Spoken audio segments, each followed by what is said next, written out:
Check out the timeline here. On February 19th, story about China considering provide visa support to Russia dominates Western media headlines. We examined hundreds of reports by 6 major Western media outlets: CBS News, The New York Times, CNN, NBC, AP, CNBC, and found they published at least 46 stories on the topic in one day, repeating the claim from the US Secretary of State Antony Blinken without providing any evidence.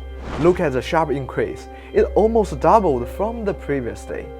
So Western media has kept its audience looking for balloon in the sky in recent weeks, but as the anniversary of the Russia-Ukraine conflict nears, Western media have found an opportunity to let the balloon go but keep China in the crosshairs. How is the West using Ukraine crisis, to which China is not a party, to spread its propaganda? The US Secretary of State Antony Blinken is not the only one in the campaign.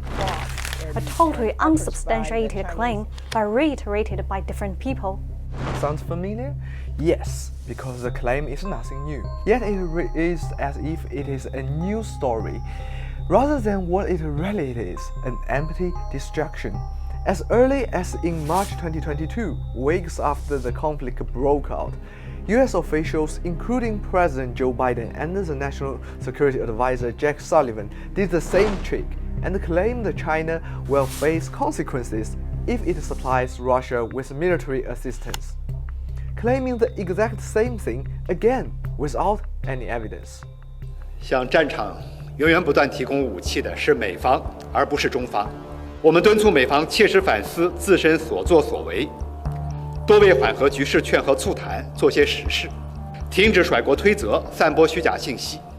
As we examine these reports, we find an alarming pattern of propaganda. They always start with a government leak. The day before the news broke, CNN cited an anonymous source saying China would step up military aid for Russia.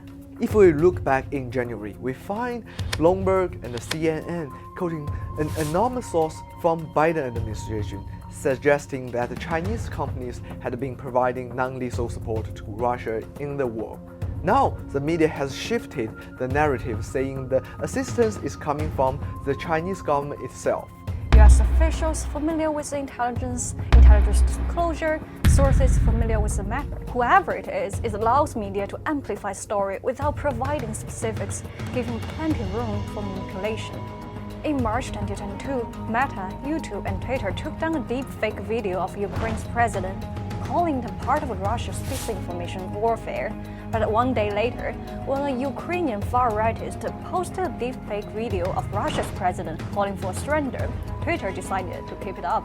When China calls on NATO to stop its aggression, the media goes, China helped spread Russian propaganda. 2 weeks after investigative journalist Seymour Hersh reported that the US was responsible for blowing up the Nord Stream pipelines, no story has been seen in the mainstream Western media. Some Western journalists explained that they didn't report it because it used an anonymous source.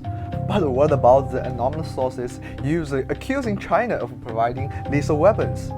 It is completely hypocrisy and deception on the part of the Western media. The US and Western allies have provided at least $50 billion in aid, funding, and weapons to Ukraine. It took the Ukrainian military only a few days to fire 11,000 artillery shells. France also unveiled in January a major boost in military spending amid the Ukraine crisis. The millions of dollars in new defense spending from the Pentagon has helped further expand and line the pockets of the weapon-making industry. We should be prepped and ready with reasonably small investments to ramp up like that if we have to. Weapon makers Lockheed Martin's CEO was blatant in saying the increased demand for defense equipment will ramp up the pace for military contracting. The disturbing reporting on the conflict and the campaigns that portray China as a perpetrator do not help to end the war.